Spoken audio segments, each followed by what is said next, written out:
Right sir. Vijay గారు, ఇప్పుడు same ఇక్కడ మీరు అక్కడ వైసీపీ ఒకే విమర్శని ఎదుర్కొన్నారు, అధికారాన్ని కోల్పోయారు. అంటే ప్రజల దృష్టిలో అంటే నేను పోల్చట్లేదు, కానీ కారణాలు వేరే అయి ఉండొచ్చు, రాజకీయ సమీకరణాలు కావచ్చు, మరొకటి కావచ్చు. బట్ మీ మీద ఏదైతే విమర్శ చేసినాయో ఇక్కడ కాంగ్రెస్ కానీ అక్కడ వైసీపీ మీద తెలుగుదేశం కానీ అదే పరిస్థితి కొనసాగుతుందా అని ఒక చర్చ నడుస్తూ ఉంది. అంటే ఇప్పుడు రాష్ట్రాలకి పెద్ద ఎత్తున అదనంగా వనరులు వచ్చే అవకాశం ఏమి లేదు, పథకాలు పెంచుకుంటూ పోతా ఉన్నారు. దేశంలో ఎక్కడా లేదు మనకి ఈ తెలుగు రాష్ట్రాల్లో ఇస్తున్నంత పెన్షన్. దాదాపు 60 లక్షల మందికి పైగా నెలకు 4,000 ఇస్తూ ఉన్నారు మినిమం, అది ఏపీలో. ఇక్కడ 3,000 ఇస్తున్నట్టున్నారు, కరెక్ట్గా గుర్తులేదు ఓల్డ్ ఏజ్ పెన్షన్ ఎంత ఉందండి. సో ఈ రకంగా డబ్బులు ఉన్న డబ్బులు పంపిణీ, ఉద్యోగుల జీతాలు ఇవ్వాలి, పెన్షన్లు ఇవ్వాలి, అప్పుల మీద వడ్డీలు కట్టాలి, కొన్ని అప్పులు ఖచ్చితంగా తీర్చాల్సి ఉంటున్నాయి. అటు FRBM ఏమో లిమిట్ ఉంది, క్యాపు, ఎంత పడితే అంత అప్పు చేయడానికి లేదు. రకరకాల పేర్లు. నిన్న కూడా తెలంగాణ ముఖ్యమంత్రి గారు పోయి మాకు ఆ 30,000 కోట్లు దాన్ని అప్పులోంచి పక్కకు పెట్టండి అని చెప్పి ఆయన అడుగుతున్న పరిస్థితి. అంటే ఎవరున్నా సరే, మీరున్నా వాళ్ళున్నా, అక్కడ వైసీపీ ఉన్నా, తెలుగుదేశం ఉన్నా, ఈ పథకాలనేమో పెంచుకుంటూ పోతా ఉన్నారు, దానిలో పోటీ పడతా ఉన్నారు. నిజంగా రాష్ట్రాలు ఇప్పుడు అభివృద్ధి వస్తే కానీ ఉద్యోగాలకు ఉపాధి కల్పన రాదు, మౌలిక వస్తువులు పెరిగితే కానీ పరిశ్రమలు రావు. దీన్ని ఎలా బ్యాలెన్స్ చేసుకుంటారు? ఇక్కడ కూడా తెలంగాణ ముఖ్యమంత్రి గారు చాలా మంచి గొప్ప విజన్ అయితే చూపిస్తున్నారు, కానీ అమలు చేయడానికి డబ్బులు కావాలి. ఎలా అర్థం చేసుకోవాలి?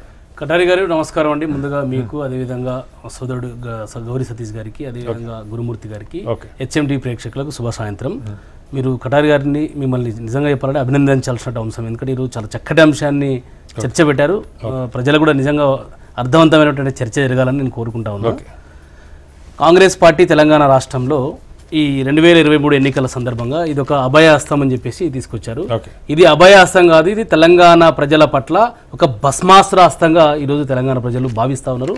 ఆ రకంగా గుదిబండగా తీసుకొచ్చారు, దిక్కుమాలిన డిక్లరేషన్లు తీసుకొచ్చారు, 6 గ్యారంటీలు తీసుకొచ్చారు, ఎన్ని రకాల డిక్లరేషన్. మొదటగా రాహుల్ గాంధీ గారు వరంగల్కి వచ్చి వరంగల్ రైతు డిక్లరేషన్ తీసుకొచ్చారండి. వరంగల్ ఒక్కొక్కటి గురించి చెప్తాను, వాళ్ళ పథకాల గురించి చెప్తా ఉన్నా. వరంగల్ రైతు డిక్లరేషన్లో రాహుల్ గాంధీ గారు ఒకేసారి 2 లక్షల రైతు రుణమాఫీ చేస్తామని చెప్పేసి మాట ఇచ్చినారు. అదేవిధంగా ఒక్కొక్క రైతుకి ఒక్క ఎకరాకి 15,000 రూపాయలు రైతు భరోసా పథకాన్ని తీసుకొస్తామన్నారు. రైతు కూలీలకు ఒక్కొక్క రైతుకు 12,000 రూపాయలు తీసుకొస్తామన్నారు. మరి రైతు భరోసా 15,000 రూపాయలు తీసుకొస్తామన్నటువంటి కాంగ్రెస్ పార్టీ ఆనాడు మరి ప్రభుత్వంలోకి వచ్చిన తర్వాత ఇప్పటివరకు 2 సార్లు మాత్రమే రైతు భరోసా ఇచ్చారండి. వారు ఇచ్చినటువంటి మొదటిగా పార్లమెంట్ ఎన్నికల ముందు గతంలో కేసీఆర్ గారు PRS ప్రభుత్వంలో ఉన్నప్పుడు ఒక సీజన్కి 5,000 రూపాయలు ఇచ్చినట్టే అట్లే ఇచ్చారు. రెండోసారి ఇచ్చినప్పుడు మాత్రం 1,000 రూపాయలు పెంచి 6,000 చేసి ఒక సంవత్సరానికి ఎకరాకి 12,000 చేస్తామని చెప్పేసి చేశారు. మరి అక్కడ కాంగ్రెస్ ప్రభుత్వం విఫలమైపోయింది, రైతులని నట్టేట మోసం చేసి ముంచినటువంటి చరిత్ర ఆ పాపం కాంగ్రెస్ పార్టీకి దక్కింది. 22 లక్షల రైతు రుణమాఫీ చేస్తామని చెప్పేసి అన్నారు. దాదాపుగా సగం మంది కూడా ఈ రాష్ట్రంలో రైతు రుణమాఫీ కాలేదన్న విషయాన్ని నేను బల్లగుద్ది చెప్తా ఉన్నా.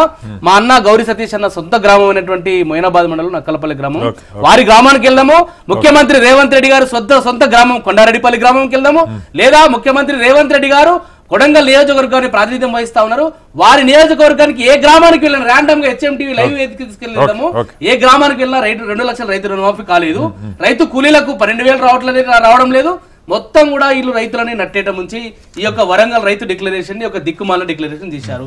తర్వాత ఈ 6 గ్యారంటీలు తీసుకొచ్చారు. ఒక్కొక్క గ్యారంటీ కూడా చెప్తాను నేను. 6 గ్యారంటీలు చూడండి, ముఖ్యమంత్రి గారు రేవంత్ రెడ్డి గారు, బట్టి విక్రమార్క గారు వీరిద్దరు సంతకాలు చేశారండి, గ్యారంటీలు ఇచ్చారు. ప్రతి ఇంటికి గ్యారంటీలు తీసుకొచ్చి ఇచ్చారు.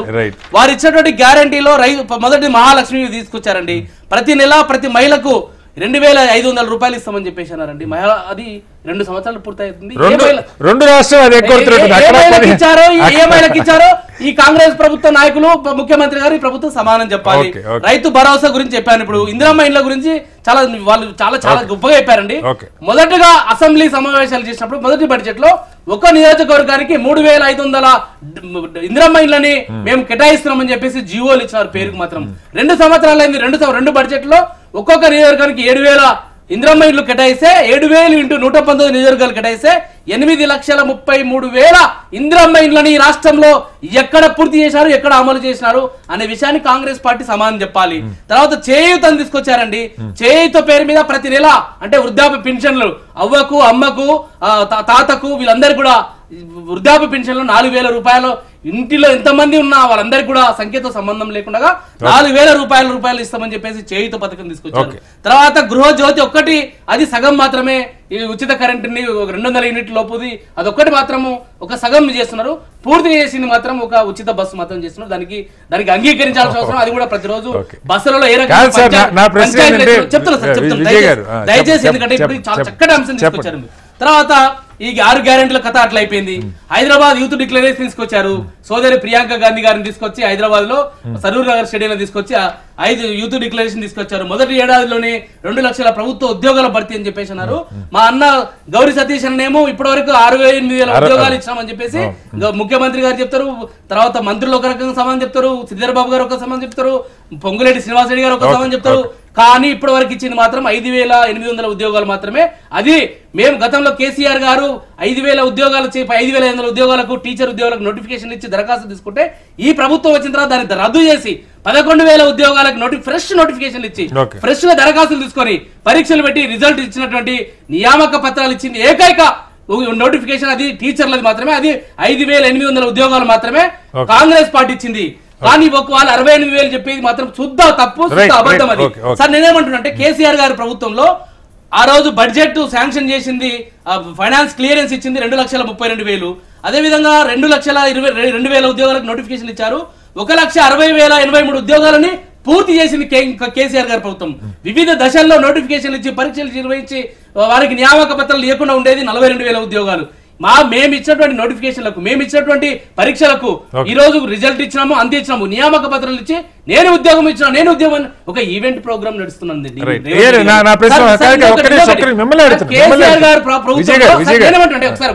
కేసీఆర్ గారి ప్రభుత్వంలో ఈ రాష్ట్రంలో ప్రతి ఇంటికి కేసీఆర్ గారి యొక్క ప్రభుత్వం యొక్క పథకాలను అందించినటువంటి చరిత్ర బీఆర్ఎస్ పార్టీది. రైతు బంధు పథకం కావచ్చు, కేసీఆర్ గారి కిట్టు పథకం కావచ్చు, ఆరోగ్య లక్ష్మి పథకం కావచ్చు, కళ్యాణ లక్ష్మి, షాదీ ముబారకు, చేనేత లక్ష్మి పథకం, బతుకమ్మ చీరలు, ఆసరా పెన్షన్లు, గ్రామ జ్యోతి పథకం, పల్లె ప్రగతి, హరితహారము, ఫైబర్ గ్రిడ్, మన ఊరు మన ప్రణాళిక, mission Kakatiya, mission Bhagiratha, Shaadi Mubarak, she teams, T hub, TS iPASS,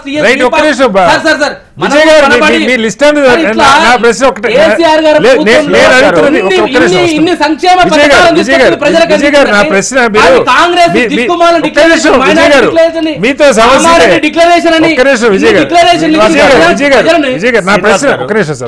నేను అడుగుతున్నది విజయ్ గారు, మీరు చేశారు నేను కాదంట్లా, వాళ్ళే హామీలు ఇచ్చారు, అధికారులకు వచ్చారు. నా ప్రశ్న ఏంటంటే ఇప్పుడు మీరు ఏమడుగుతున్నారంటే చేసినవి కాక ఇంకా ఇచ్చిన హామీలు అమలు కాలేదు, కొత్త పథకాలు మహిళలకి 2,500 ఇస్తానన్న పథకం అమలు కాలేదు.